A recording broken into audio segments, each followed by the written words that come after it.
Okay, welcome everyone. We will be starting shortly. I want to use this opportunity to welcome everyone into our session today.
Okay, I think it's 11:59, so I think we can go ahead and kick off.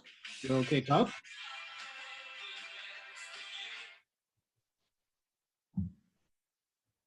All right, thank you so much for that. We want to welcome everyone to our session today. As we close out the year 2020, my gosh, 2020 has been one hell of a year for all of us, I'm sure. But here at ATD Central Florida, we're excited. This is our last webinar event for the year, and we're really privileged to have in our midst one of the greatest speakers, to actually host a webinar for us. My name is Zizo Aku. I'm with ATD Central Florida. I'm the president, and I will be supporting our speaker today. But first, let's take care of some internal business. Todd, I think if you could just move on to the next slide. Our focus today is basically going to be on the ATD capability model, because that's what we use to develop our programs, where we focus on, things like, helping our members build, their personal capability, their professional capabilities, and, how they can impact their organizational capability. So that's pretty much the focus, that we have tried to center our webinars and our programs on, so we can help our members and, the talent development profession at large. So today we have our guest speaker, Todd Cherches, and he is the CEO and the co-founder of Big Blue Gumball, a New York-based consulting firm that specializes in leadership development, public speaking, and executive coaching. He is also a 3-time award-winning adjunct professor of leadership in the Human Capital Management Master's Degree Program at NYU. He's also a lecturer on leadership at Columbia University. Additionally, Todd is a TEDx speaker and the author of the newly released book, Visual Leadership, Leveraging the Power of Visual Thinking in Leadership and in Life. This book was published, I believe, in May of this year by Post Hill Press, Simon & Schuster. So if you please, grab a copy. It's a very interesting read, and was just last week named one of the top 50 business books to read in 2021. So with that in mind, please join me in welcoming, live from New York, Mr. Todd Cherches. Todd, the floor is yours. Great, thank you. I think we have someone in the waiting room, so we could let them in. Let them in, and we'll have people join us as they jump in. So pleasure to be here with everyone, although I wish I was there in person down in Florida, because we're expecting 12 to 18 inches of snow in New York tomorrow. So, but I've been down there many times because my parents lived in Groveland for a long time, and my best friend lives in Ocoee. So I've spent a lot of time in Central Florida over the years. So I want to welcome you to Leveraging the Power of Visual Thinking. It's basically what you're going to get today is some of the highlights of what I call visual leadership. And that's the name of my book. And what is visual leadership? It's basically about taking visual thinking and applying it to the world of leadership. So I'm a longtime member of ATD in New York. So, and I did a similar version to this workshop in person back in March before the pandemic hit. So that was actually my last in-person workshop I did this year, was at ATD in New York City. And it was not this version, because that was before my book came out. So you're getting a new improved version of what visual leadership is all about. So it's basically about taking visual thinking, applying it to leadership. I do training in a lot of different areas, but my focus is on leadership. So if you think about what it means to be a visual leader or a visionary leader, or what does it mean to have a leadership vision, that's something that we need to think about regardless of what we train people in. We need to all think of ourselves as leaders, and you need to think about what your vision is as you're going about creating a leadership development or any other learning and development program. So I first want to, I'd like to make this as interactive and engaging as possible. We have a smaller group. So, I mean, if you can turn your cameras on, that would be great. That way it's kind of like, let's try to replicate the experience as if we were all in the same room at the same time. So I'd like this, you'll get more out of this if you're engaged with us and make this interactive. So we're going to use the chat box a couple of minutes. We're going to have a few breakouts, and this is going to be fast paced. You can tell already I talk really fast. So we're going to pack about 3 hours or 4 hours worth of stuff into today's 2-hour workshop. So we go from noon to 2, but we'll be done with the content around 90 minutes in, around 1:30, and then anyone who wants to stay later can engage in a lengthier conversation. So I first want to open up with asking the question, what is visual thinking? What do we mean when we're talking about visual thinking? So if you would, in the chat box, type in your definition or description of what do you think we're talking about when we're talking about visual thinking? What would you say? So jump right in. Let's see what you guys have to say. So visualization, thank you, Jeff. Use of symbols, Marcella, thank you. Creating pictures to help clarify and define scope, clearly define scope. Thank you, Tracy. And we want everyone to start thinking more visually and think about what do we mean when we're talking about thinking visually, communicating visually. What is this all about? It's the foundation of all the work that I do. So using pictures to help explain concepts, Elizabeth, definitely. Using nonverbals, correct, Jeff? Well done. What else? Any other thoughts? Okay, great. So just to sum up, visual thinking in a nutshell, and this is a metaphor, and we're going to be talking about metaphors shortly.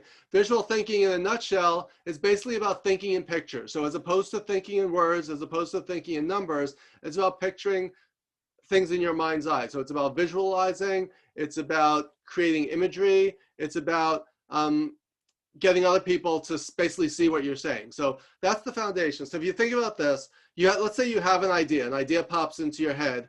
You need to think about, how am I going to frame this idea? So if you're creating a training program, or if you're coaching someone, you need to think about, who am I talking to? How am I going to frame this idea? And again, that's another metaphor, right? How am I going to frame this idea so I can get this idea out of my head and into the head of the other person, with our goal being to get them to say, either through their words or through their actions, I see what you're saying. So that's going to be the foundation of what we're talking about today. I don't know if you had a chance to watch my TEDx talk before today's session, but that's one of the catchphrases that I use in my TEDx talk, in my book, and in today's workshop. How do you get people to see what you're saying? So that's what we want to talk about today. So welcome to the workshop. I just want to give you a couple of minutes on who I am, just so you know. My name is Todd Cherches. I'm based in New York City. My company is called Big Blue Gumball, as Ziza said. I specialize in all these areas: leadership development, as well as management training. I do team building. I do public speaking, presentation skills, a lot of train the trainer work, and I'm also an executive coach. In addition, our company's motto is we make training entertaining. I come out of the entertainment industry. I used to work in LA. I used to work for Disney and CBS developing TV shows. So a lot of my training work and my coaching work and my visual leadership work is founded in my years working in the entertainment industry, first in advertising, then in television, and then in the theme park business. So I always bring that mindset to everything that we do. So when we're thinking about doing training and learning and development, how can we make our training entertaining so that we could do these three things: educate, engage, and excite? We always want to think about, what do we want people to learn? How are we going to capture and hold their attention? And how are we going to inspire them to go out and use this back in the real world, right? So I always say that the true value of knowledge is not in its accumulation, but in its application, right? So how are you going to take what we're talking about today and apply it to the work that you do? That's the goal for today. So Big Blue Gumball, and we're going to talk about metaphors later. Big Blue Gumball is a metaphor, and it represents the world or the earth or the globe, right? To us, the world is like a big blue gumball, however you want to define it. And our mission is to make the world a better place, one leader at a time. And to us, everyone is a leader. It doesn't matter what you do, even if you're just leading your own life or leading a training session or coaching people, you are leading something or someone, even if it's only yourself. And Birgitta said, a picture is worth 1,000 words. We're going to talk about that shortly and talk about why that is. So in addition to running my company, Big Blue Gumball, here in New York, I'm also an adjunct professor of leadership at NYU, where I teach in the HR Master's Program. I've been doing that for 10 years. I've won three Teacher of the Year awards, so I'm very proud of that. And I'm also a lecturer at Columbia University, where I teach a few programs, including their MFA theater program. I teach leadership for Broadway stage managers, which is really interesting. So I get to use a lot of theater references and quotes from Shakespeare and music in that program. So that's basically my background.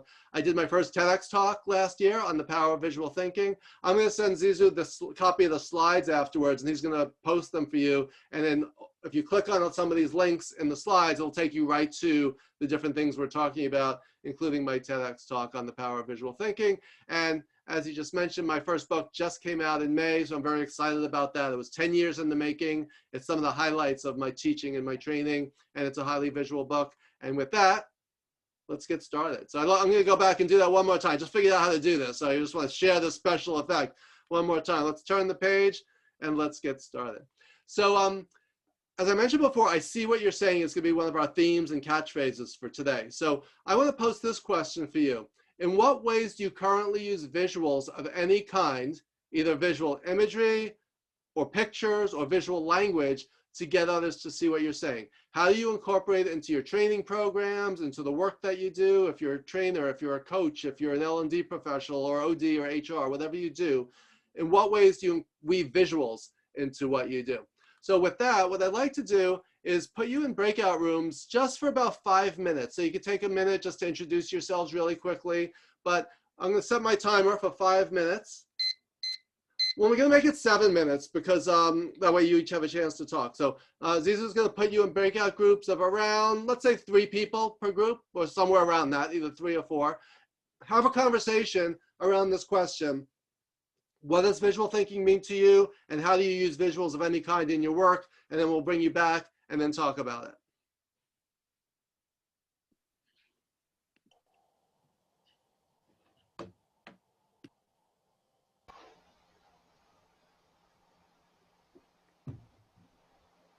So while you're getting prepared, just start thinking about it. Maybe jot down some notes on how you use visuals of any kind in your work.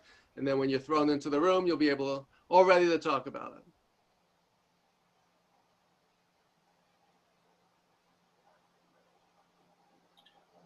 I guess we could have one room of 3, one room of 4, Zizou. Does that make sense? I am assigning them now. Great.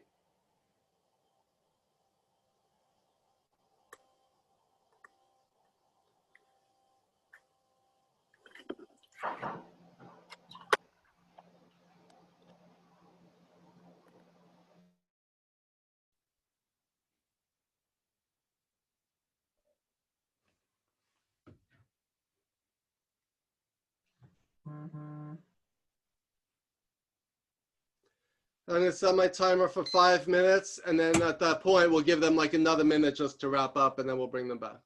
All right. I think I put it in for 7 minutes. That's fine. That's fine. We'll just at the 5 minute mark, we'll just give them a 2 minute notice. So that's okay. So I'll send a broadcast at 5 minutes. Yes. 2 minutes. And I have my timer set. So if so let's say I have 12, so like 12:17.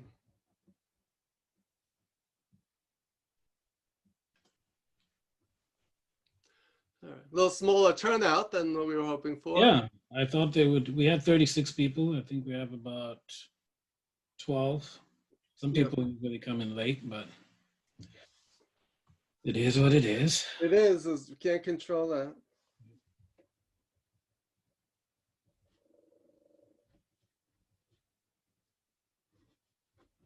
Okay, I'll be back in 1 second. All right, cool.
The timer says we still have 3 minutes. I put on the timer, so I think we have Okay. 3 minutes, 40 seconds. So what do you do? What's your day job? Yeah, training. I was training manager for Kaplan Higher Education. I'm not sure if you're familiar with the name. Sure. Yeah. Kaplan. Yeah. Unfortunately, we got impacted by COVID, so our L&D department was completely laid off. Oh, that's too bad. Yeah, so we're just hoping that things may pick up again in the new year. Yeah. Yeah. Yeah. Crazy times for everyone or most people. So. Yeah. Yeah, my business was down like 80% this year from last year. Really? So it is what it is. So coaching and things like that don't change, but most of my money is made doing in-company training programs, leadership development, and keynote speeches and things like that. And all of that got shut down for the year. So. Right. But at least my book came out, so I've been busy promoting my book, doing a lot of webinars. I've done about 30 podcast interviews. Wow. So that's been good. Yeah, for me, the same thing. So as soon as we got shut down, I just, I'm very active with ATD, became the president this year. So great. That's kept me very engaged. I'm trying to maybe get into consulting myself. Yeah. Just trying to upskill myself, and see what the new year brings. Mm-hmm. Yeah. Yeah, I was very involved with ATD New York for many years, and then I just got too busy. I teach at NYU in Columbia, and it got to be too much. So I still am involved, but not to the extent that I used to be. Right. But yeah, I'm actually doing a visual leadership book discussion for ATD New York in January, and it's free and it's open to anyone. So, yeah, we'll take a look. I know that's on January 6th, I believe, is the date of that. All right. Which are the chapters? I know New York has several chapters. It's New York City. There's only one New York City. Okay. All right. So we have 1 minute, 40 seconds. Yeah. So just give them a 2-minute notice. Okay. Just saying. Just so they could start to wrap up. All right. I just sent the broadcast. I sent in 1 minute.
We have less than 20 seconds.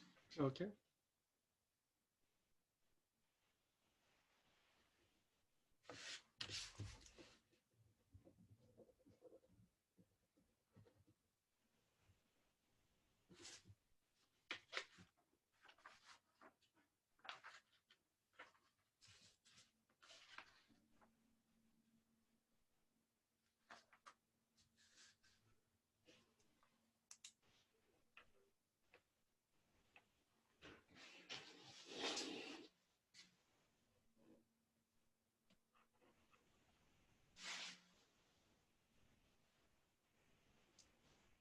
All right. Welcome back, everyone. See a few people are joining in.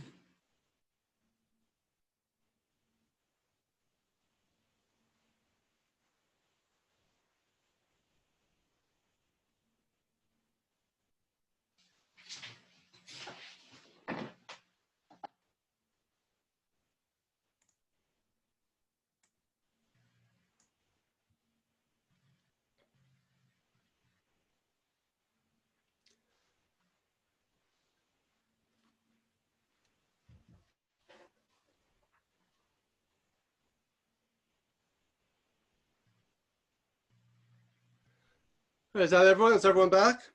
Yes, I believe everyone's back. All right, great. One of the things we talk about in my classes and in my courses and workshops is my 3 V's: visibility, voice, and value. So visibility relates to visual thinking. So visibility is about, are you seen and how are you seen?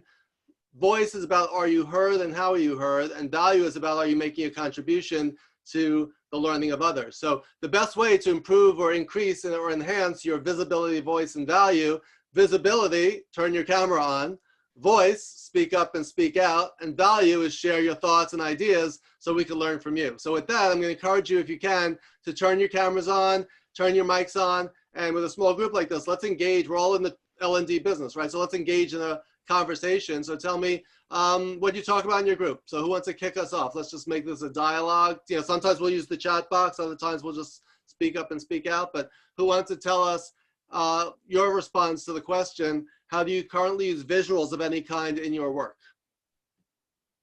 Who's going to kick us off? Images. I use a lot of imagery to actually avoid using a slide or whatever. Just have it behind me to support what I'm training. Also, we actually have them use imagery by trying to picture, draw a picture of what you're thinking. That's great. So it puts it into a different mode for them. I love that. And we're going to be talking more about that, incorporating not only visual imagery like pictures, like Jeff is saying, but actually incorporating techniques like drawing. If you're familiar with the different learning modalities, VARK, visual, auditory, reading and writing, and kinesthetic, when you have people draw, it engages all, and then share their drawings, it engages all 4 parts of your brain, right? I mean, not all 4 components, all 4 learning modalities. Visual, you're seeing it; auditory, you're talking about it; reading and writing, you're basically reading the instructions and you're writing, physically writing; and then kinesthetic, you're moving, you're drawing, you're creating. So as Jeff is saying, when you engage people in that, they're actually doing something. So I always say, what do you want people to think, feel, know, and to do? And if you actually have them doing something, people are going to be engaged and they're going to be learning as a result. So thank you, Jeff, for kicking us off. Someone else share your thoughts on how you use visuals in your work. I'm going to speak for Elizabeth and myself, if she doesn't mind, because we do the same thing. Great. Hi, Brigida. Okay. Hi. So both Elizabeth and I, our companies use Teams, and since we're all working from home and we don't see each other anymore, and most of us do work camera off, we use GIFs. So whenever we're commenting or talking to one another, our teammates will throw in pictures and GIFs, and sometimes that gives a little side conversation of, oh, what movie did that come from, or whatever. So it's just another way that visual has been brought into our work life working from home. That's great. I love that. Yeah, I mean, visuals are fun, right? It's creative. First of all, to come up with a GIF and find one, you need to think creatively, and then just to put it out there, you have to have the confidence to do it, and then it just makes things more fun. So my 3 E's before: educate, engage, and excite. When you use a GIF, it really engages people, right? It's fun, it's creative, adds some humor to a situation, and when people are in a good mood and things are humorous, people learn, right? People learn, people are engaged, and people feel more comfortable sharing. One of the concepts we always talk about is creating psychological safety, whether it's in meetings or in training rooms, right? And when we have some fun, it helps to create an environment, a culture, a climate of psychological safety where people are more willing to share of themselves and speak up and speak out. So great. Thank you, Brigida, for sharing that. Someone else. Okay. Okay, Marcella. Yeah, I was mentioning, starting to mention in my group that when I use platforms like storyboards and that sort of thing, I like to create like a narrative through images, almost like cartoon panels, and I do that a lot when I create e-learning. Kind of you're telling a story through images. That's great. So a few things: storyboarding, using narrative. We're going to talk about those techniques later on. So that's a great example of that, almost like cartoon panels. One of the ways to get people to see what you're saying is we want to almost create a mental movie in their mind, right? A lot of M's there, a mental movie in their mind. But we want them to actually, if you're telling someone a story, they actually picture it, visualize it in their mind's eye. And Shakespeare coined the term to see something in your mind's eye. In Hamlet, when he saw the ghost of his father, he didn't know if it was a figment of his imagination or if it was a real ghost. So Hamlet said, I think I see my father. And Horatio says, where? Hamlet says, in my mind's eye. That's what we're trying to do, is get people to capture imagery and to get ideas into their mind's eye so that they can see it. What else? Anyone else have any examples, regardless of what you do, how to use visuals or visual thinking, visual language?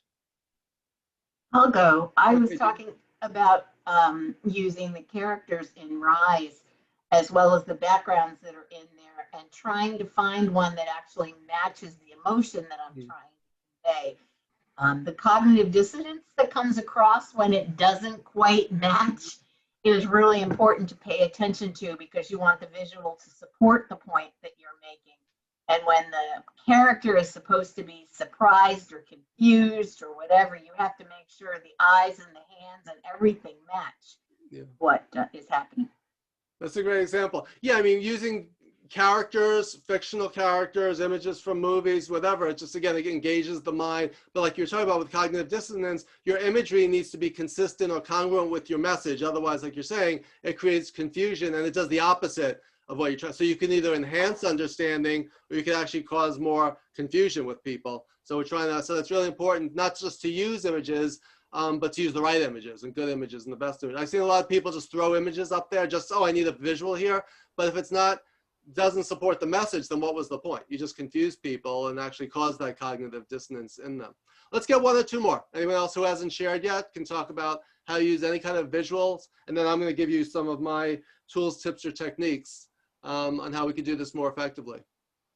I don't know if anyone has said this, but I use memes as well, in addition to GIFs, because memes are also another good way to add humor in training sessions. So I know I've used that in the past. That's great. I just That's great. So using memes is great, and also having people create their own memes, right? You could actually put up an image and say, make this into a meme, right? So again, it's one thing for us, you know, it's to give a person a fish or teach them how to fish, right? So I love that Zizo was saying that, use memes, use GIFs, and then start to think about how can I incorporate some of these things and let the participants create these things, and it's even more engaging. So with that, I'm gonna move full steam ahead into the core of the content. So first, this is all about visual thinking, visual communication, visual leadership. So why visuals? That's the big question to think about. What is about visuals that make them so compelling, so impactful, and what are we actually talking about? We already said it's about thinking and communicating in pictures rather than just in words, right? So as you look at this image, so how often have you had this? Oh, where are my keys? Don't you picture in your mind's eye, where was the last time I saw them? Where did I leave them? Whether in the pocket of my pants or did I throw them on the dresser, right?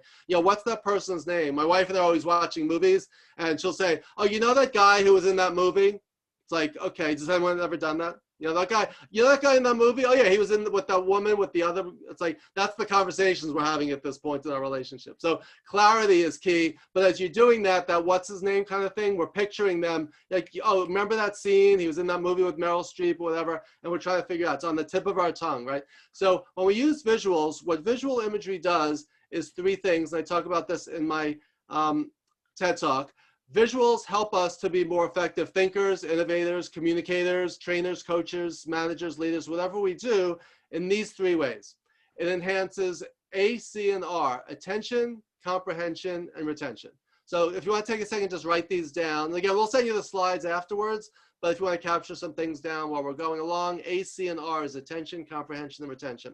The science shows us that when we use visual imagery or visual language, it helps to capture people's attention. It gets them to focus. So if I show you something and say, look at this, I have your attention. You're not looking at your phone. You're not checking your email. You're not, looking around on Facebook. You're looking at what I'm showing you. So I've captured your attention. I've gotten you to focus. Part two is comprehension. When you look at a visual image, it increases your understanding. You say, oh, I see what you're saying now. I can actually see it. You were saying it and talking about it. And you know when people say, I know what I'm talking about, but I just can't explain it. Very often, if you may not have that as much clarity as you think if you're unable to put it into words. So you want to think about how can I increase comprehension either through my visual language or through using visual imagery through pictures. And the third category is retention. When we use visual images, it helps to increase memory and recall, right? If we see something, that's why, again, a picture is worth 1,000 words, as Brigitte said. We're going to talk more about why that is in just a minute. But when you use visual imagery, it increases and improves our abilities to communicate in all three of these categories. So this is from my syllabus. I teach leadership in the HR Master's program at NYU, and this is an excerpt from my syllabus. These are the books that I recommend my students read, and here's the same information in a visual format, right? Look at them side by side, text and image. Where is your eye drawn? Which is more interesting? Which is more compelling? Which is going to make you want to check out that book on Amazon or Barnes & Noble, right? So if you think about capturing your attention, the visual wins. Understanding, the visual wins.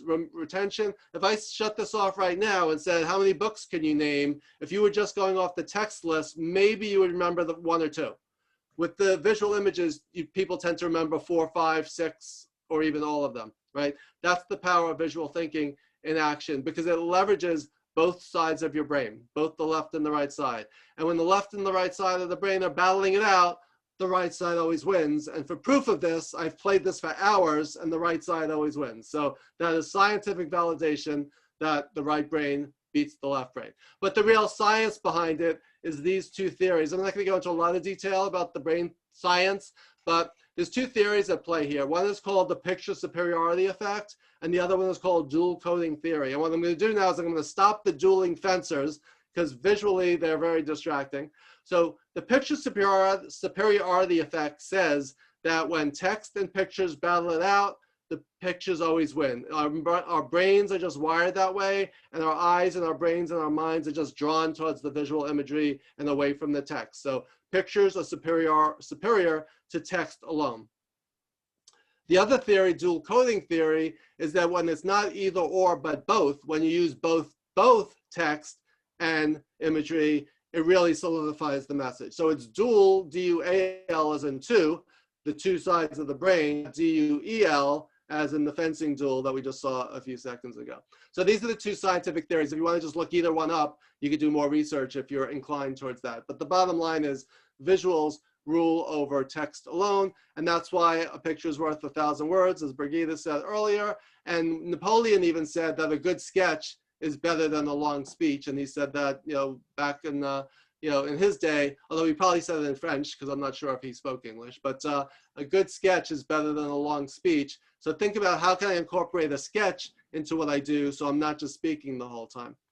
So to sum up, vision triumphs over all the other senses, and the reason is that's just the way our brains are wired. So again, the brain science tells us that. You could do more research into that, but today it's all about practical application, not just the science. So what I'd like to do now is introduce you to the foundation. This is the core of what we're talking about today. These are my 4 ways to think and communicate more visually. So I'm going to give you the 4 ways, and then I'm going to take a deep dive into them, and it's actually going to be experiential and interactive as we go along. So just take a look at the visual icons and see if you could type into the chat box, what would you guess the 4 ways are? What does each visual icon represent? These are the 4 ways to think and communicate more visually.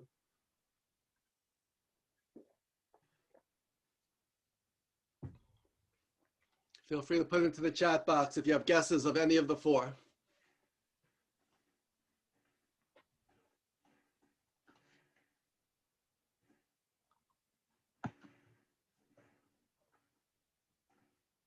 Take another few seconds. Any guesses? Drawing, yes, Jeff, that's 1. Writing, kinesthetics, texting. Note-taking, conversation.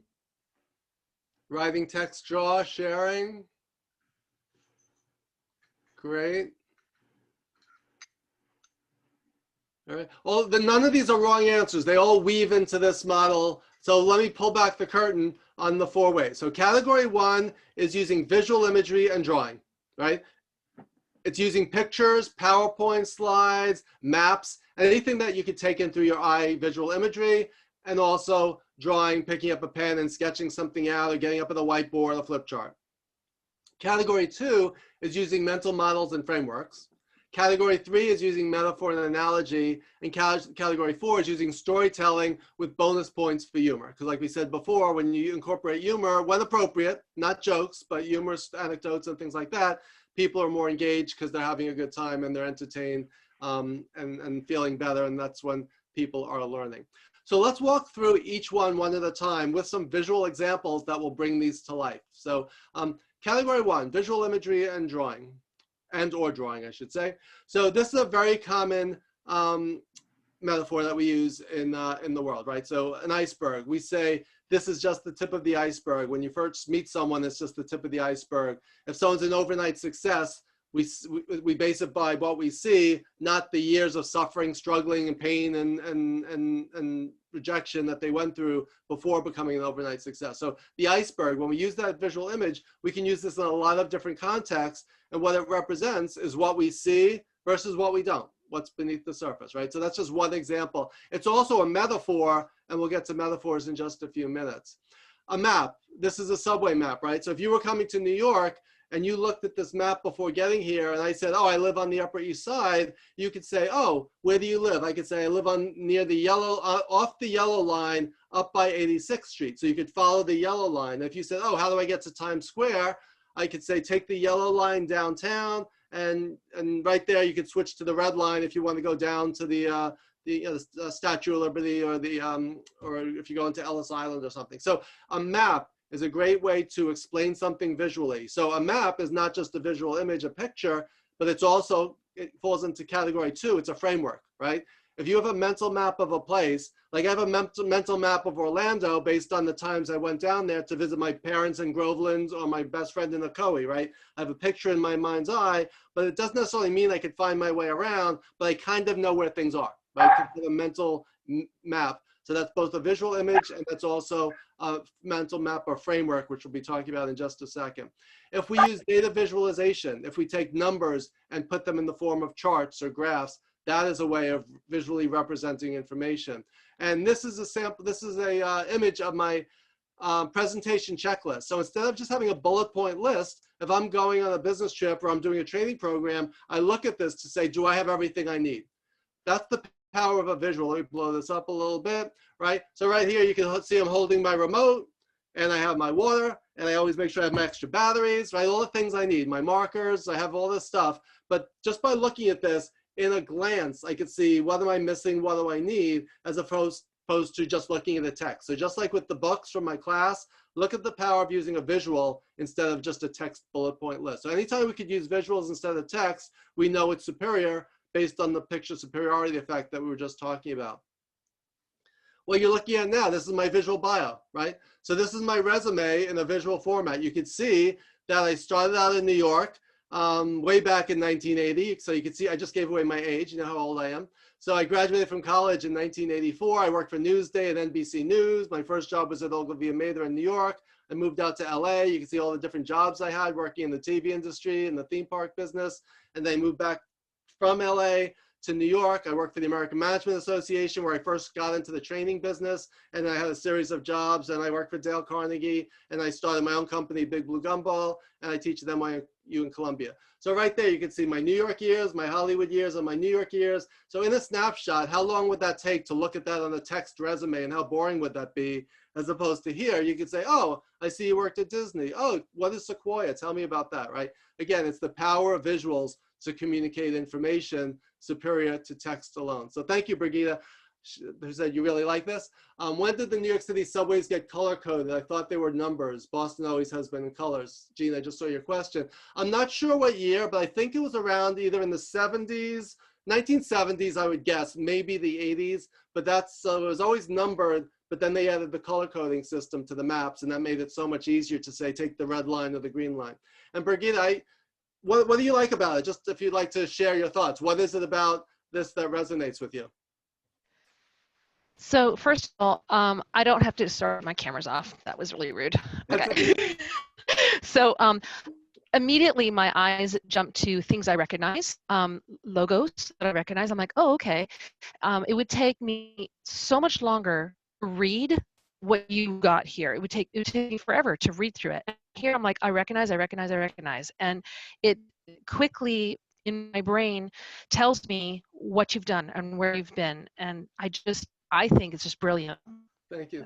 Yeah, I actually do a workshop training where I have people bring in their paper resumes, and I work with them to create a visual version of their resume. So it starts with sketching it out, basically taking the companies off the page, sketching out their logo or pulling them up. And that we actually like do a cut and paste, and then they basically create this. And this is a great leave behind if you're going on an interview. Imagine going on an interview and leaving this behind with the interviewer. How much more is this going to stand out from the crowd? In fact, one of my blog posts is called Stand Out from the Crowd with a visual resume, a visual bio. I wrote that many years ago, but it's a great exercise to lead people through. And if you're coaching people, Also, a big part of interviewing and talking about your career is storytelling, right? As soon as I see that Disney logo, it reminds me probably 100 stories. It reminds me of the day I had lunch with Tom Hanks.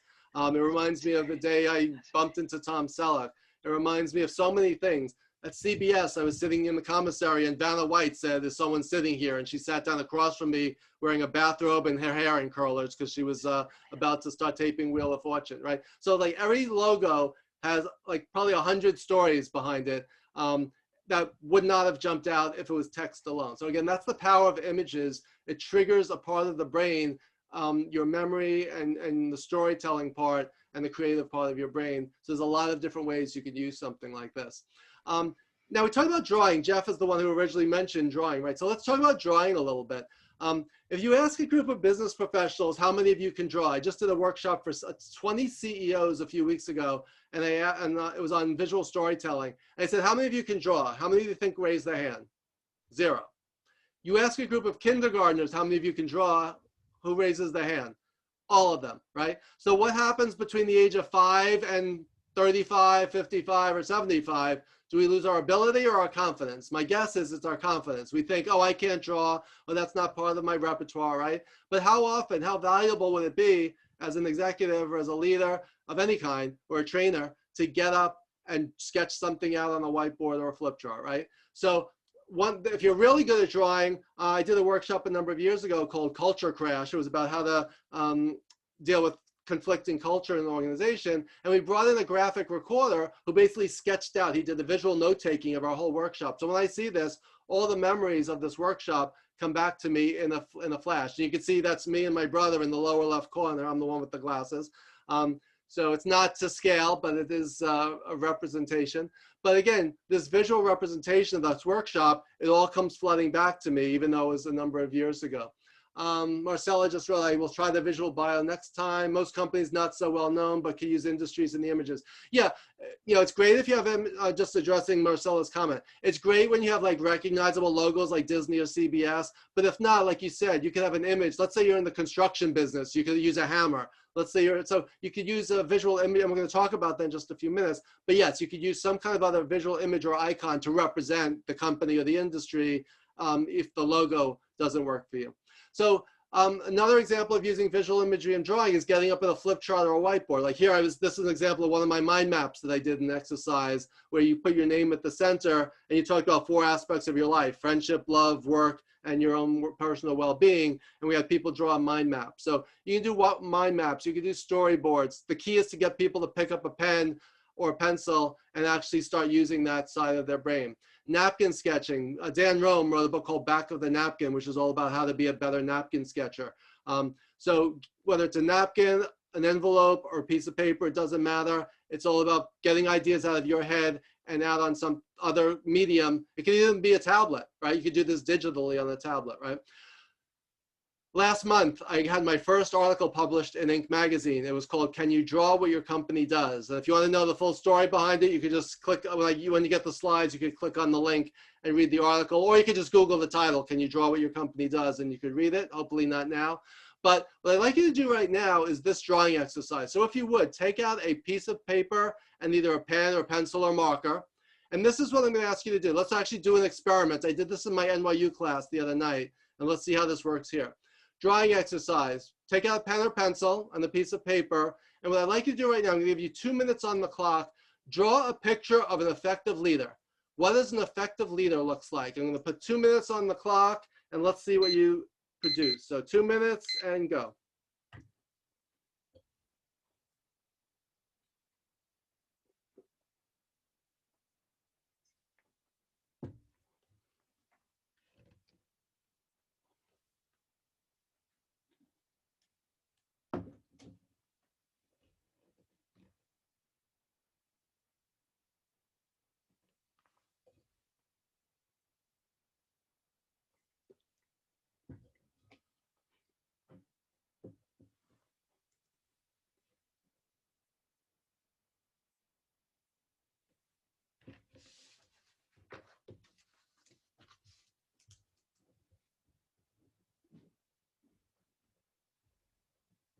One minute left.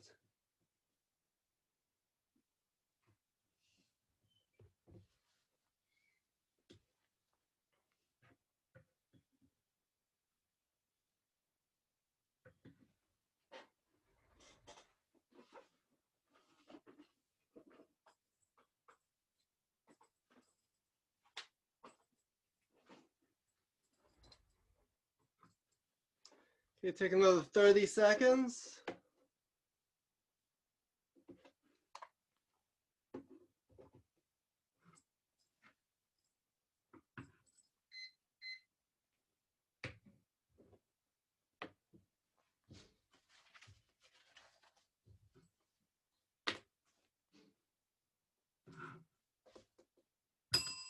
Okay, time is up.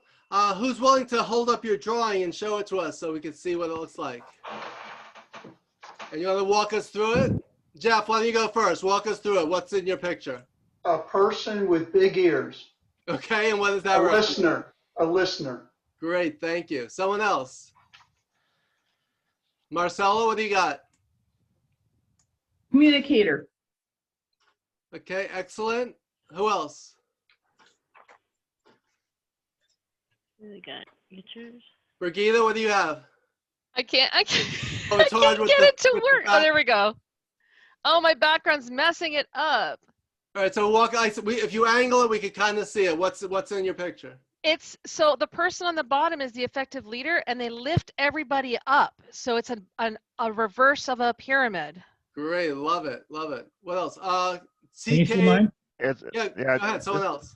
This is Tom. My leader he's going down the road and people are following him. To me, a leader, people will follow you based on your core values and who you are as a person, not because of your title. So I see people running after and following this person. Great, I love it. So again, to draw these pictures, we have to visualize leadership in our mind's eye, right? How do we define it? What does it look like? What it represents? Someone else who hasn't shown this one yet who'd like to. I don't know if you can see it.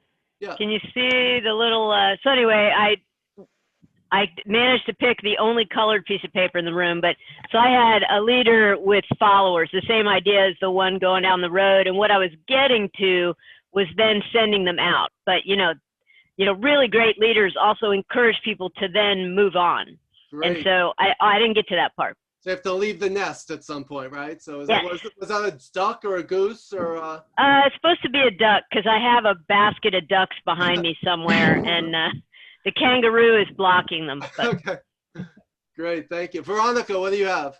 Yeah, so this, what came to my mind was an image of somebody who's a graduate. So somebody who has knowledge to impart, and then he's leading others. So he's teaching them. He's imparting that knowledge to help them increase theirs to become a success. Great, I love it. Thank you. Yeah, so we have leadership, we have teaching, we have listening, we have followership. Did anyone else have one that you'd like to share? Mine was just, I'm not sure if you guys could see mine. Mine was more of a leader looking at his or speaking to his followers and, you know, using a we rather than it's all about me, right?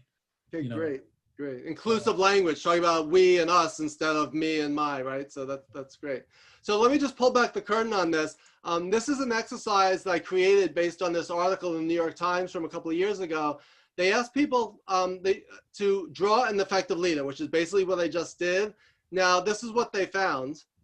Here are just a few examples. So here's someone big ears, which represents listening. It says thinking outside the box. They have an EQ, emotional intelligence, followership, the people around them. They have, this leader has heart.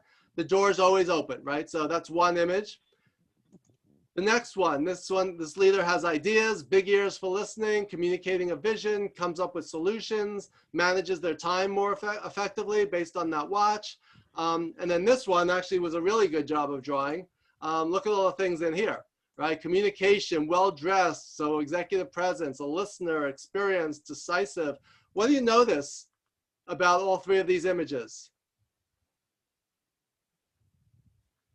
Are they all guys? They're all men. They're all men. So they found in this study, when they said picture a leader, they posed the question, is she a woman, right? And they found that most people will draw a man, including most women. So you think leader, you picture maybe a Don Draper from Mad Men, right? Someone who has executive presence and is middle-aged white male and has the suit on, right? That's the stereotypical image of what leadership looks like. But in today's world, and you know, in the world of diversity, inclusion, belonging, equity, that's not what leadership comes in all shapes and sizes, all colors, all ages, right?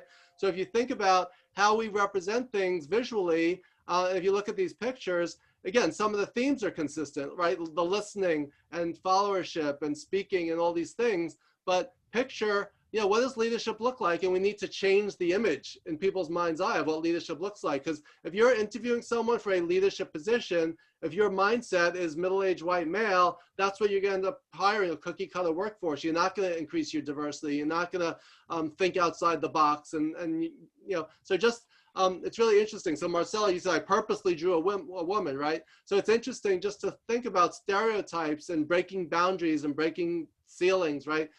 This visual exercise really helps people to really see it. And this was from about a year later. Strategy and Business had an article, Draw Yourself a Leader. Visual thinking can give you a fresh insight into your own beliefs about leadership. So this was separate from the New York Times article, but very, you know, basically related. So when you get the slides, I have the links right there at the bottom. You can click on them and read the full article. So it was really interesting. But it wasn't until people started drawing things that you actually saw how you were processing things, how you were thinking. So that's the power of visual thinking and visual communication, is when you get it out of your head and onto paper, then you could critique it, or other people can, and say, hey, look what we all drew. We all drew men. Why is that? How do we change the paradigm? How do we shift our focus? With that awareness, then we could change behavior. So that's a great way to train people to think differently through the power of visual thinking. Let's move on to the second category, which is mental models and frameworks. We could talk for hours about this. I did my first TED Talk last year on the power of visual thinking. I was supposed to do my second TED Talk this year in May, but it was canceled because of the pandemic, postponed till next year. But it's on the magic of mental models. It's all about why models, why frameworks, how do they help us? So I'm going to give you like a sneak preview of some of these things right now. As we mentioned before, a map, like this New York subway map, is a framework or a mental model. We could picture it in our mind's eye.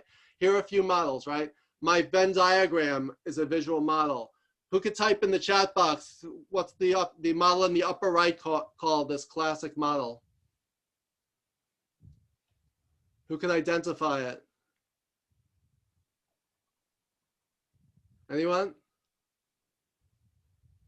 Give you another 5 seconds. Maslow, Noel got it, Zizzle got it, Veronica got it. Yes, this is Maslow's hierarchy of needs. So again, you can just make this into a list, but when you put it into a pyramid, it represents the fact, as Maslow talked about, is you need to achieve the lower level needs before moving up to the higher level needs. And the pyramid visually represents it. That's why it's in that framework. What is the lower left one? Where's that from? Anyone recognize it? It's a classic time management model. Where's this from? Stephen Covey. So Elizabeth got it first. So this is in the 7 Habits of Highly Effective People, as well as in his book, First Things First. But does anyone know, Covey popularized it, but does anyone know who originated it? It was an American president, previously a general. Does anyone know who originated it before Covey popularized it? It's actually called by this person's name. Give another few seconds. No, Dwight D. Eisenhower. This was called the Eisenhower Matrix. General Eisenhower, later President Eisenhower, created this framework that Covey put in his book and popularized it. So Noel got it by putting in Eisenhower. And lower right, when you have an organizational chart for a company, that's a visual representation of the reporting structure and who reports to who, right? So the power of mental models and frameworks is this. One of the cliches we use in the business world is thinking outside the box, right? But you can't think outside the box until you have something inside the box, right? So you need to take the power of mental models as we take the messiness and complexity of life and business and work, put it into some kind of framework, into a shape, whether it's a circle, a pyramid, or a square, or a matrix, so we could see it more clearly.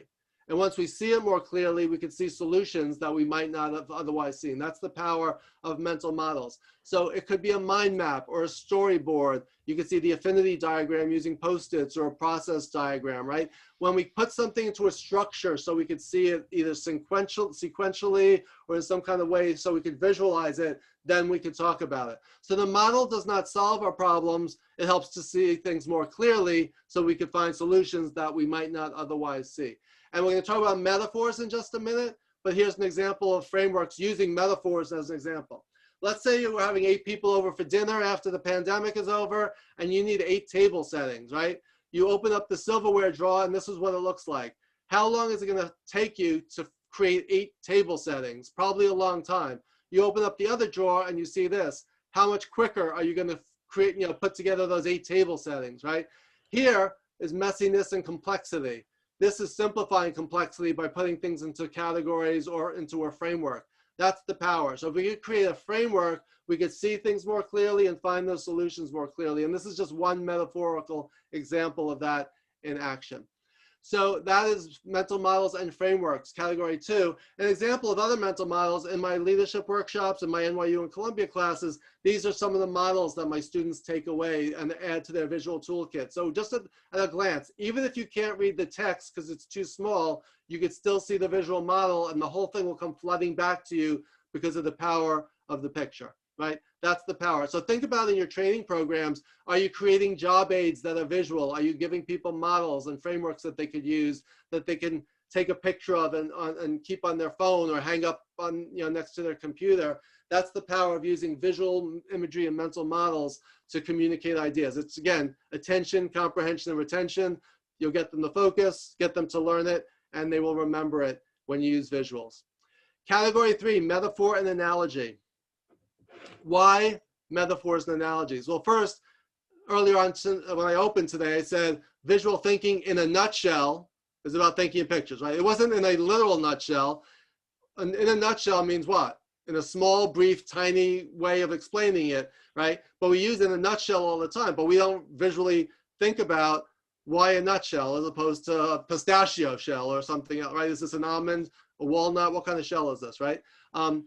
Brigitte, you mentioned the empathy sandwich in our training. So sometimes called the empathy sandwich or the feedback sandwich, but yes, using a sandwich model, which is one that I use in my programs. I think it was it on here? Let me just see if it was on here. Is that why you said it? Yes, the feedback sandwich is one of the chapters in my book. And it's very often debated. And like any tool or model, it has its pros and cons, right? The feedback sandwich or the empathy sandwich, whatever you want to call it, there's no one size fits all tool, model, or for any situation, right? It's just one of many options. And for any of these models, we need to think about, is this the right model, the right framework for this situation? Getting back to metaphors and analogies, I mentioned in a nutshell. I also mentioned what? How do we frame an idea, right? So it's like my wife got a picture, a painting once or a picture, and I didn't love it, but then she got it framed and then I loved it, right? So a frame can make the picture, right? So think about that. It's like the idea, how you frame something, how you position something for an audience can make or break whether or not that idea resonates with people, right? So the frame is a metaphor, but if you think about it, so is the light bulb. Here's a trivia question. When did they start using the light bulb to metaphorically represent an idea? Around what year would you guess? If you want to put, does anyone know when it was first used or around what year? Because think about it, it's so common we don't even think about it anymore, right? A light bulb is an idea, but when and why? So Veronica, you said 1924. Why do you say that? And do you know more than that? It's a good guess, and it is around that time. Do you know under what context? Just popped into your mind, great. Any other guesses? Because it is the 1920s. Because it was soon after electricity started getting, right, it was invented in the late 1800s. Thomas Edison invented the light bulb, and then it started to spread in the early 1900s, 1920. Here is the first use of a light bulb. Felix the Cat cartoons, animate both the cartoons and the animation. The cartoonist always had things popping over his head, and whenever he had an idea, he used the light bulb, and we were still using it over almost 100 years later. So Marcella, I developed a pair model for customer service training using picture of giving customer a pair, paraphrase, empathize, apologize, reassure. I love that. So Marcella, what's the power of using an acronym to help people remember a model or a framework? Well, it just sticks in people's minds, especially when it's accompanied by an actual picture of a pear. And we even had a little contest of a little monster that was the customer, like an angry, like a customer that was angry or dissatisfied, and we were giving them a pear. Yeah. So they loved that visual, really stuck. They put it all over the walls. That's actually. Great. That's great. Yeah, so using acronyms is great. And then when you have a visual metaphor that goes along with it, it becomes even more memorable, right? And you can even keep that on your desk. It becomes tangible, whether it's a picture or a physical object. That's the power of visual imagery, whether it's two-dimensional or even better, three-dimensional, something you can actually hold. So metaphors and analogies, what is the value and the power of a metaphor? Basically, when we use metaphors and analogies, we're explaining something in terms of something else. My love is like a red, red rose, right? That You know, there's all kinds of, you know, that's the tip of the iceberg. We use metaphors all the time. Why? They make abstract things concrete. They make intangible things tangible, simplify complexity, make things unfamiliar things familiar, and make the invisible visible. And that's what today is all about. How do we make the invisible visible in our work? This is a classic. Who wants to finish this famous, you know, as it relates to training? You give a person a fish and what? What's the classic expression here? He eats for a day. And if you teach them to fish? He eats for a lifetime. Exactly right. So we can either tell, and this is, I do a lot of faculty development. I train other faculty at NYU. I teach them how to teach, basically. And that's what I say to them. If you just give them the information, they're not learning, they're just memorizing, right? If you teach them how to learn, if you teach them how to think, if you teach them why something's the case, then they will learn for themselves and they will remember going forward. So that's the value and the power for those of us in the L&D field. That's what we're in the business of teaching people how to fish, right? Otherwise, they're just dependent on us for the fish. So here are some other visual metaphors. We talk about the key to success. Why a key? Because it opens the door, right? It opens the door to new opportunities. That's why we use a key. In what context might we use this metaphor? Any guesses where I use this in my leadership class at NYU? In what topic do I use this metaphor? Appreciation. Elizabeth, good? Yes, appreciation and what else? Feedback. Learning Feedback, exactly right. Feedback, right? So it's showing appreciation, yes, and it's feedback. And one of the messages I leave with my students is that feedback is a gift. When you give people feedback, assuming that the intent is positive, it's to help them. It's not to beat them over the head or show how smart you are. If you give someone feedback, it's a gift. So when they give me feedback on my teaching, I appreciate it, that's a gift. And when I give them their grades and feedback, that's a gift, right? So we're sharing, and like any gift, we're gonna be hopefully getting some holiday gifts this time of year, right? Like any gift, you can look at the value of it or you can look at the thought behind it. Same way with feedback, right? You could discount it or you could take it to heart, consider the fact, thank the person that they gave it to you, and choose whether or not you want to apply it, right? So again, we have a whole conversation around in what ways is feedback a gift, and it empowers people to be a better and more often, more frequent feedback giver.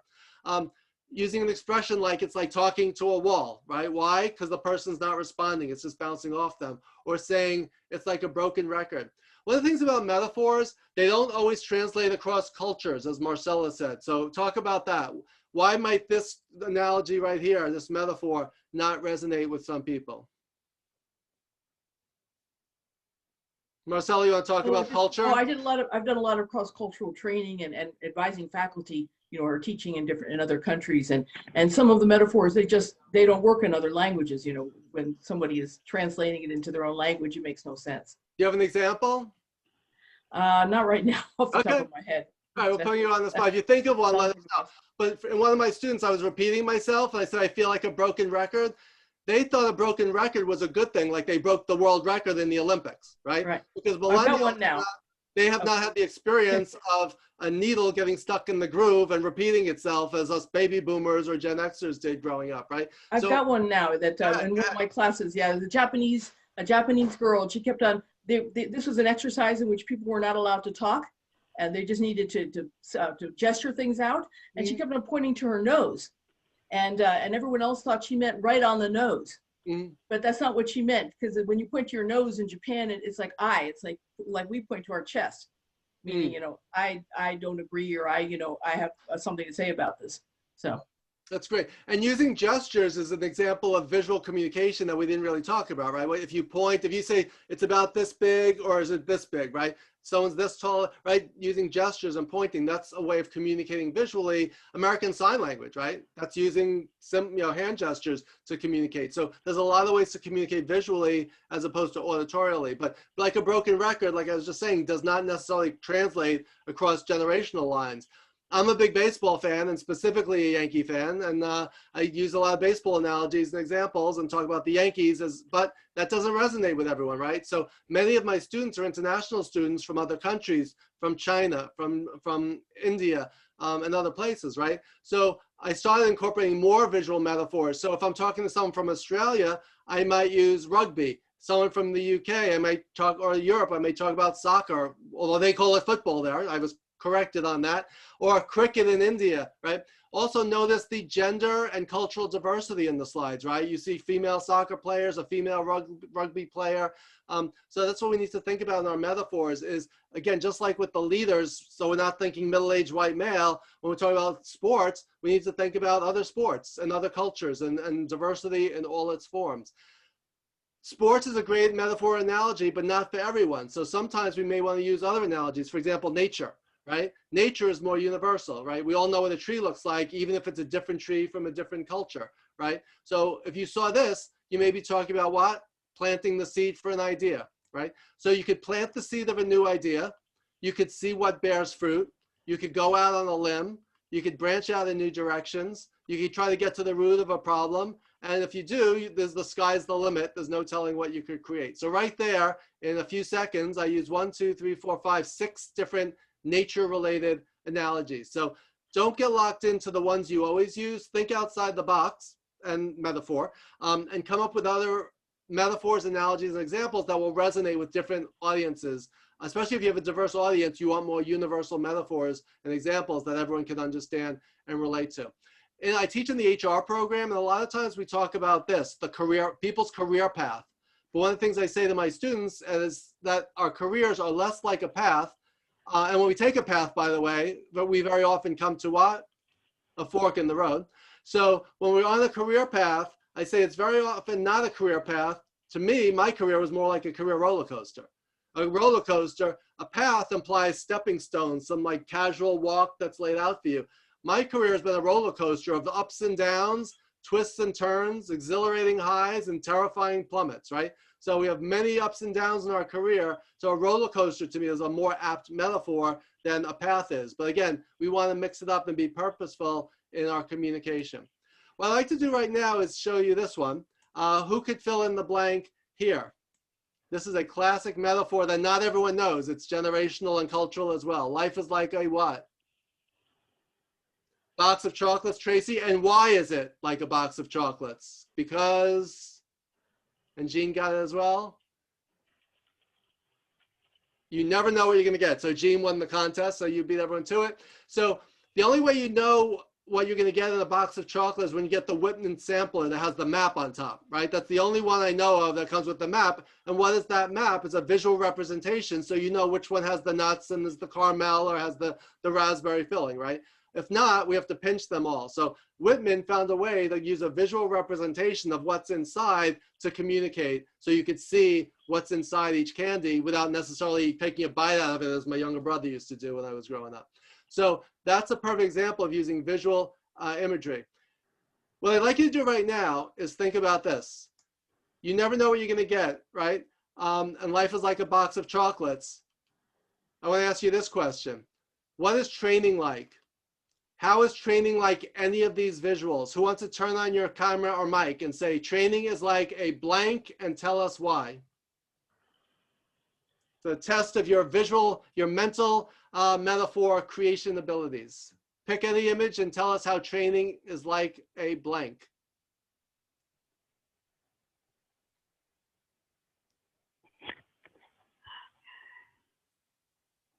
I'll go. Go ahead, Jean. It's Jean. Training is like a taxi because you rely on the person to take you where you want to go. Love it. Thank you. Someone else. This is Elizabeth. Training is like a box of donuts. You've got all your people in there, and they are kind of similar, but you really have to get to know them to appreciate the subtleties of their differences. That's great. I love it. And if you're doing training, if you bring in a box of donuts, you get even extra points for that. So that's another way to make training even more. Yeah, we haven't been able to do that virtually, and we talk about it all the time. Yeah, that is true. That is true. You can tell people to bring their own donuts and just eat them in front of the camera. I guess that's the next best thing. Someone else, give us one. Pick any image on the screen and tell us how training is like a blank. Marcella, you put in a bonsai because it tells you the shape it wants. Love it. Let's get some more. I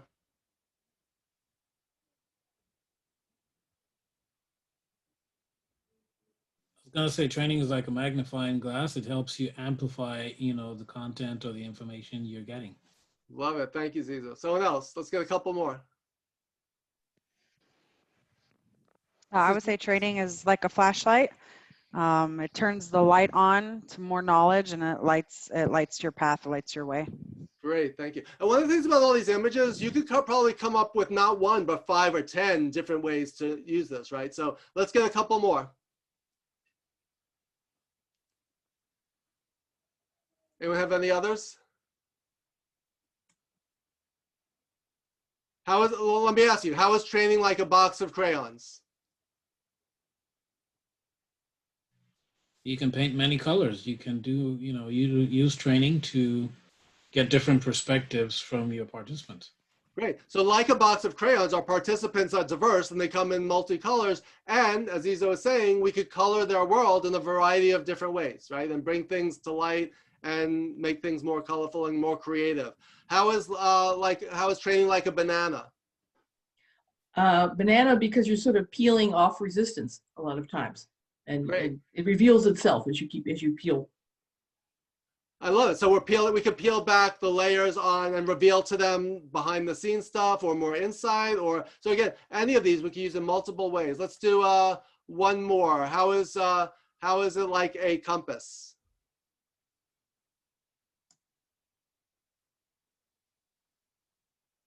How is training like a compass? I'd say it sets a direction. If let's say you're on a topic that is probably new to the participants, it helps set them in the right direction. So let's say it's leadership training, and it's a new area of leadership that you want your participants to to imbibe or to become more effective in. It sets the direction for them. Great. So let me ask you this question. Let's pull back the banana. Pull on this. How could you use an exercise like this in the training or the work that you do? Does anyone have any? Because you can do it 2 ways. You can either give people images and say, how does this compare to something else? Banking, technology. We talked about training because this is about training, but you can use these for any context, right? Or you could have people come up with their own metaphors, analogies. You could take an object from the room and say, find an object in the room and say, how is something like something else? There's a quote by the Greek philosopher Heraclitus, who said that a wonderful harmony arises when we join together the seemingly unconnected. So if you could take 2 separate things and combine them together and use that creative side of your brain. So who has an example of where you could use an exercise like this in any of the work or training that you do?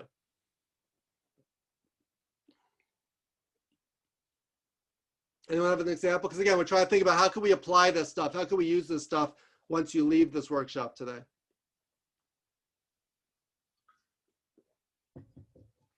Anyone have an example? In a getting to know you activity, which of these are you most like, or which of these are you most unlike? All right, I love it. I love it. I'm always drawn towards the pizza, but that's because I'm from New York. So, but yeah, everyone's going to pick something different, but that's a great idea. One of my mottos is when I do team building is that team bonding needs to come before team building, and we need to connect to each other if we want to work better with each other. And an exercise like Gene is describing will help people to bond because you'll learn something about them, right? If they say, I'm like a smartphone, I'm more like a baseball, and they talk about why, we get insight into who that person is, and we create psychological safety, and we connect to each other. So that's a great example. Tracy said if we're warming up a group for a class or trying to get them to begin to think creatively. Yeah, this is a great warm-up, right? So one of the good things about warm-ups is just like warming up before doing a sport, we're warming up our brain before getting to the real work that matters. So this is just one example of a creative exercise that you can do. So this is just the tip of the iceberg of what's possible, and it's up to you after this workshop to dive beneath the surface to explore different ways to use this stuff in the real world. And lastly, we just want to briefly touch on storytelling because we could do a whole workshop just on storytelling, but I told you many stories during this workshop. What do we mean by visual storytelling? It's about painting a picture with words. We're trying to create a visual image or almost a visual movie. And if you think about the word movie, right? Oh, I'm watching this movie tonight. Why is it called a movie? It's a moving picture. And why is it called moving pictures? Because they're still frames that are moving at 60 frames a second, and it creates motion and movement, right? But each image in a movie is a still picture. if you think about it, right? So what we're trying to do is create a movie in people's mind's eye so that they could see what we're saying, and so we can lead them on the journey of exploration and discovery. So here's the history of visual communication in 3 slides. It all started when? Cave drawings, 44,000 BC, right? So this is visual communication. Before written language existed, cave people were drawing on walls saying, hey, I just shot dinner, right? So here's a visual image from 44,000 years ago. Fast forward to the first written language, Egyptian hieroglyphics in 3000 BC. It started with pictograms, and pictograms evolved into the alphabet, right? So again, pictures came before the written words. And how are we using pictures in today's world? Emojis, right? Emojis, emoticons. If someone sends you a smile face or a frown, a thumbs up or a heart, we all know what it means. So some icons don't translate across cultures, or they mean different things in different cultures, but in general, these are use of visual imagery to communicate ideas and or feelings. So in 44,000 plus years, we've gone from cave drawings to emojis, and we're still using visuals to communicate. So now, and again, hopefully a little humor goes a long way as well. So those are the 4 ways to communicate more visually. So this is kind of, let's just wrap up the content here. What do the first 2 have in common, and what do the last 2 have in common? The first 2 are visible to the eye. When you look at a visual image or a drawing or a model or a framework, we're taking it in through the physical eye. You could use metaphors, analogies, or storytelling and humor orally or auditorially, and it's visible, what I call visible to the ear. When people are hearing it, if you think about Martin Luther King Jr.'s I Have a Dream speech, right? It's probably the classic speech of all time. Think about the visual imagery he used. Think about his use of metaphor, analogy, also poetry, alliteration, storytelling, right? But he didn't get up there and say, I have a PowerPoint presentation, I have an Excel spreadsheet, I have a 500-page business plan. He said, what? I have a dream. And what is a dream? It's a visual image in your mind's eye of an idealized future state that's different from and better than today's world, than today's reality, right? So if you think about what Martin Luther King did, he basically used visual storytelling for us to picture a better future, and it was visible to our ear. So if we watch the speech, listen to the speech, or read his classic speech, as I do every Martin Luther King Day, just to refresh it, and it's just amazing, you could use visual imagery, or you could use visual language, or you could use them all together in any combination. And this is a summation of my 4 ways to think and communicate more visually. So that's the content for today, except for one final concept I want to leave you with before we get to Q&A and open discussion. My concept of flipping the eye, which I've been talking a lot about recently. On the cover of my book is a rainbow colored eye. Originally, I had a blue eye because my company is Big Blue Gumball. I was consistent with my brand, but then I realized that it was not inclusive. So I went with a rainbow colored eye that represents basically two concepts. First, it represents diversity and inclusion. There's no one in the world who has this color eye, just like no one in the world sees the world through the same way you do, through your lens, right? You have a unique viewpoint, and so does everyone else. Bill Nye, the science guy, said that everyone you will ever meet knows something that you don't, right? No one has lived your life, had your experiences, or knows what you know. So you have something to share with us. So we need to realize, in the spirit of diversity and inclusion, that we all see the world through a different lens. The rainbow also represents the colors of the rainbow and creativity and innovation. So when we're doing training or communicating, we want to do something in a creative and innovative way, because if people are bored, they're not paying attention. And if they're not paying attention, you are not getting your message across, right? So we need to think in terms of diversity as well as creativity. I see Marcella, I teach storytelling. I give group cards with images, same cards for each group, and they create a story will result completely differently. I love it. Thank you, Marcella, for sharing that. The other aspect of flipping the eye is this. We want to turn the eye on ourselves and look inwardly. I call it reflection, introspection, and connection. Reflection is about looking backward. Think about where you came from and how you got to where you are today. Look inward. Hold a mirror up to yourself. Think about your ideas, your values, your biases, your assumptions, the paradigms through which you see the world. Really self-reflect and be curious about why you think and why you believe the way you do. And thirdly is connection. Can you look at the world through the lens of others who are different from you? That's the idea of flipping the eye. Looking inwardly, but also trying to see the world from other people's perspectives. So if you're doing a training session, leverage the diversity, look at things from the perspective of the people that you're working with, and do more, the 2 ears, 1 mouth. We should be doing 2/3 listening and 1/3 talking. Listen to people's ideas, listen to their examples, draw out their metaphors, their stories, and not only will you learn, but they will learn more from each other. I always say in my classes and my workshops, my theory of 1/3 plus 1/3 plus 1/3 is 100%. The success of any training program or class, 1/3 is the content, 1/3 is your facilitation as the instructor, and 1/3 is the contributions of the people in the room. Just like in this workshop, those who contributed, whether it was through the chat box or speaking or in the breakouts, you contributed to the learning of others and made this session more valuable than just the content or me alone would have done. Otherwise, you could have just watched this on video, right? So that's the whole point of engaging people in interactive discussion, is we learn from each other's examples and from each other's questions, which we'll be getting to in just a second. So that's the concept of flipping the eye, looking inwardly and questioning everything. So the last piece is, how can you apply this? I said that the true value of knowledge is not in its accumulation, but in its application. So think about, how can you apply what you learned today back on your job so that other people can see what you're saying. So we want to have Q&A in just a few minutes, but just to wrap up, I'd like you right now, while it's fresh in your mind, think about what was your biggest takeaway from today. Just write it down. And this is a process called think, write, and share.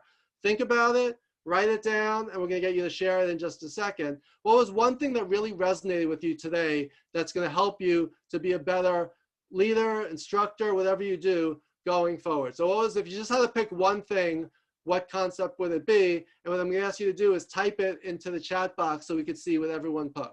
So if you would, take a few seconds, write it down for yourself, and or type it into the chat box.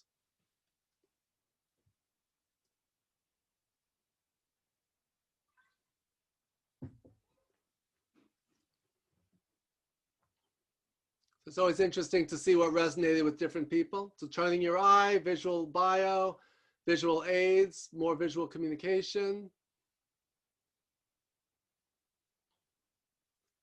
Create a mental movie in the mind. Thank you, Brigitte.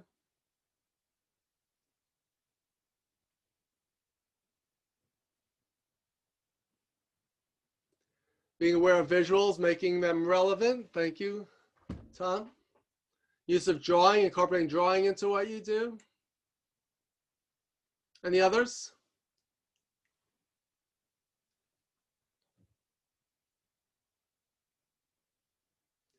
Creating psychological safety and various tools. Yeah, in order to get people to draw and to share, we really do need, it is important to create psychological safety where no one's embarrassed. I call it ICD, I can't draw syndrome. But if you could, I say to people, if you could play Pictionary or charades, then you could use hand gestures and or drawing. So it's not a test of your artistic ability, it's a test of your ability to get your ideas out of your head and onto paper. So we need to create that up front if you want to get people to draw and to share their drawings with each other. So a few resources before we start to get to the Q&A. One is, there's a billion books. This is a picture of my own library. You can see many of my books right behind me, but I also have stacks of them in another room. These are some of my favorite resources related to visual thinking. And when we send out the slides, this will be in there. Back of the napkin on napkin sketching. Naked Presenter is my favorite book on presentation skills. So again, there's a mix here, all related to teaching, training, or visual thinking in some way. My book, if you want to check it out, feel free to do that and let me know. We're actually having ATD in New York City is having a visual leadership book discussion group on January 6th at 12 noon, and it's free and it's open to anyone who'd like to attend. So even if you're not a member of ATD NYC or any other ATD, you're a member of Central Florida, you're welcome to attend that. And I'm happy to send you the link if you'd like. And if you go to toddcherches.com, my new website that just launched a month ago, and go to toddcherches.com/subscribe, you could download this excerpt from my book, which is my top 52 visual leadership resources, and some other tidbits in there as well.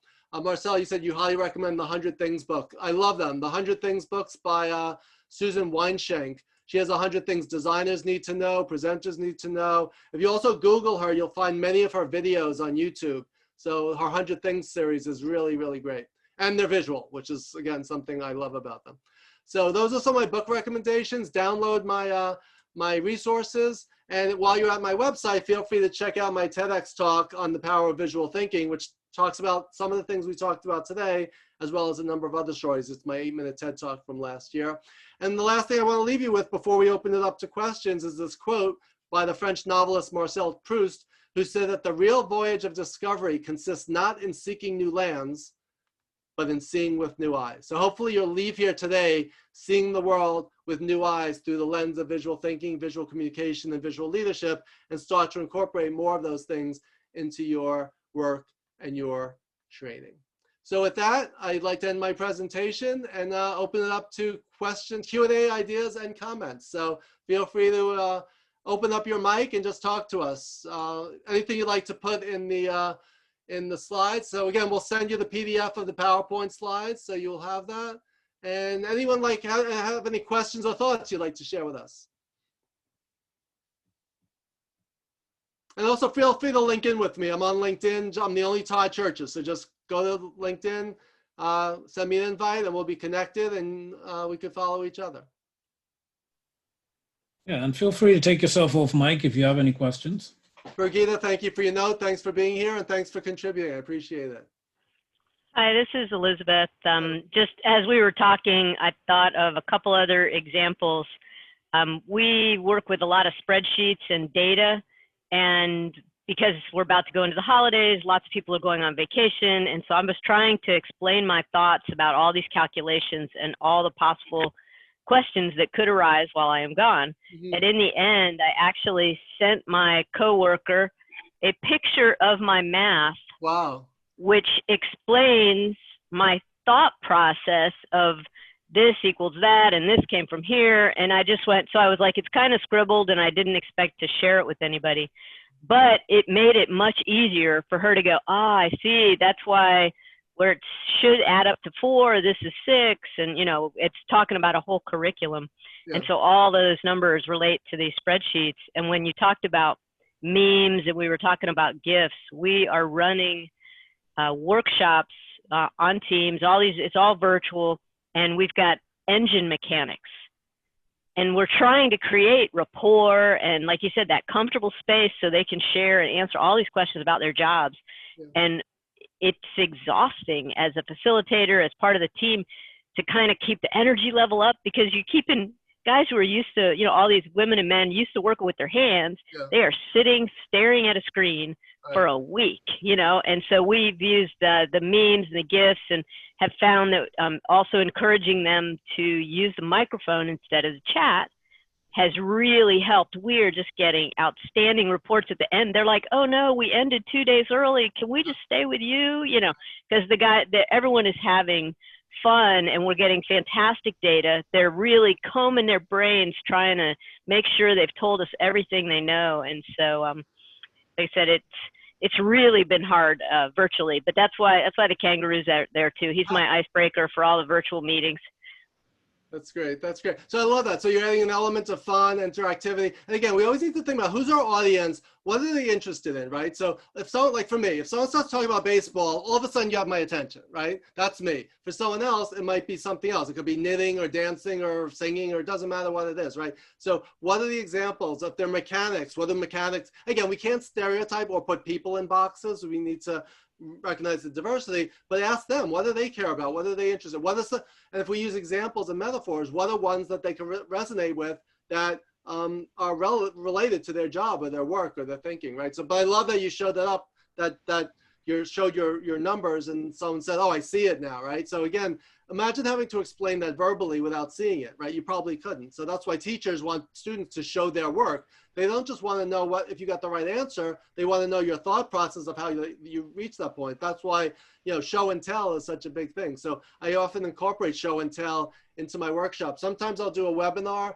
Again, everyone has Zoom fatigue, but if you make it interesting. So I once said, yeah, we're all at home. Look around your room, find something around you in your room or your house one thing that you're proud of and one thing that makes you laugh or smile. And everyone like got up and started running around the house. And we said, it can't be just like a picture of your family or no one wants to see your kids, right? Make it something unique or something. So it could be something from a vacation or a snow globe or an award they won or something like that. So one thing that makes you smile or laugh and one thing you're proud of. And it was just such a great icebreaker, and we learned about each other, and it just energized the whole room. So there's things that we could do, you know, there's things we can't do because we're not in person, but there's things we can do because everyone's at home. So that's what we need to think about. And that's when my NYU and Columbia classes went from in-person to online, I quickly had to figure out, how do I make this experiential, engaging, and personal while not in the same room at the same time? So there's things that we could do. And I love the kangaroo and the ducks and everything else. And again, it just makes it fun and adds color to the experience. So thank you for that, Elizabeth. Marcel, you said that you're an amateur artist, always rely on visuals, trainees love it, not always well received by clients and subject matter experts, so I feel vindicated. So what would you like to add to that, Marcella? Oh, no, I've just nothing much. It's just that, you know, throughout my long career as an instructional designer, a lot of times they're like, why are you showing so many pictures? We want, you know, our text is so golden, you know, it's like, you must use our words, you know, and I couldn't do much about it. You know, I pushed back a little bit, but, you know, it was in the end, you know, I had to stuff a bunch of text in places where a picture would have been much more effective. Yeah. And again, it's not words or images, it's both, right? That's that dual coding theory. So if someone says we want the words, it's like, great. And as a bonus, you also get the picture, right? So, because that way you're hitting both sides of the brain at the same time. What else? Other thoughts, questions, comments, applications? Anyone else, anything else to share? All right, if not, then I'm gonna turn it up to Zizo to wrap up. But this was great. Thank you for engaging, and you know, hopefully you picked up some ideas that you could start to use in your own work to help you be more effective going forward. So Zizo. Thank you so much, and you know, big appreciation to Todd. This was really an engaging session, and lots of insights, and you know, I learned a lot myself, you know, during the session today. So we're very appreciative, and you know, we look forward to, you know, if you could provide me with the link to, I think we should be able to find the information on the event you're going to be hosting in January. Yeah, I'll send that to you. Yeah, so I can include that in the follow-up email to our participants. But yeah, thanks everyone for taking time to attend this webinar today. Again, we will send out an email with a copy of the presentation slides as well as the recording, you know, if you want to take time to listen to it again or watch the video again. But as you know, we are a volunteer-run professional development association. We're always looking for people who want to lend a hand and learn new skills. So please feel free to visit our website, fill out an interest form if you think you'd like to join us, and volunteer your time. We also have a few, if you could move to the next slide, we have a few events that we begin to line up for January. So please feel free to, you know, go to our website and review the events page so you can take note of what events that resonate with you, and you can sign up or register for those, you know, sites. And we'll continue to update the list as we continue to develop our programs for next year. So once again, you know, thank you so much for your time. We'll give you back, you know, the rest of the time. I know we were scheduled to run till 2, but, you know, Todd was able to, you know, go through the content in, you know, good time. Yeah, we had a smaller group than usual, so it was a little faster than we needed. So I'd rather give everyone back their time, and I have to get ready for this. I have to get ready for the New York snowstorm that's coming tomorrow. So I need to get my shovel out. We hope that you'll be, you know, good, and you know, we're thankful for this year, and hopefully everyone will have a happy holidays. This is actually our last webinar for the year, and you know, I think we closed it out really powerfully with Todd Cherches. Again, we appreciate your time today. Thank you, Ziz. All right, well, everyone have a good rest of your day, and have a happy holidays, and we'll look forward to seeing you in the new year. All right, thank you. Bye, Elizabeth. Bye, everyone. Bye, everyone. Bye. So how do you think it went, Zizo? Well, no, it went really good. I really enjoyed it. I didn't know what to think about the content because, you know, it's a new topic for me personally, but I thoroughly enjoyed it. Yeah. We didn't get the attendance that I had hoped for. I thought we'd get over. Do you usually get more people? Yeah, we usually do. It's a hit or miss, you know how it goes. Sometimes it could be maybe the holidays. People are, a lot of people are going through Zoom fatigue, but Yeah. I really thought I actually anticipated that we were going to have, or I thought we were going to have a good, showing, but Yeah. yeah.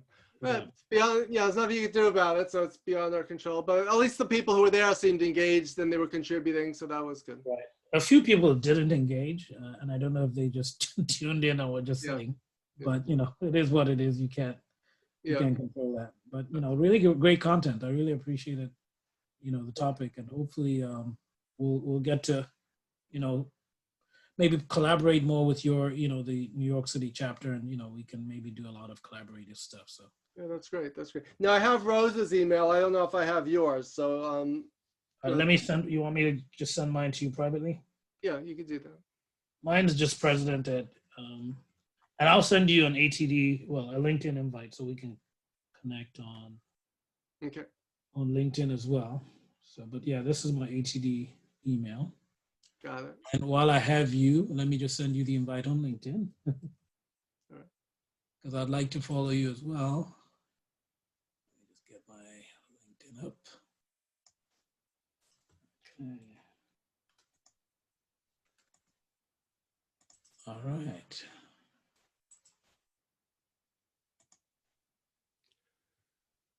I think I'm already following you. I don't know if we are connected. All right. Let's see. Yeah, I think we're connected. We're Yeah. connected. Yeah. All right, great. Awesome. All right, so cool. Well, so I'll send you I'll email you.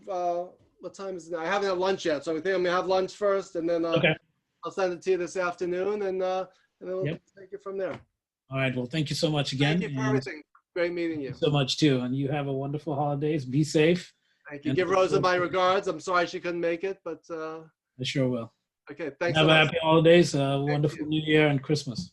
Same to you. Thank you, Ziza. Bye bye now. Take care. Bye bye.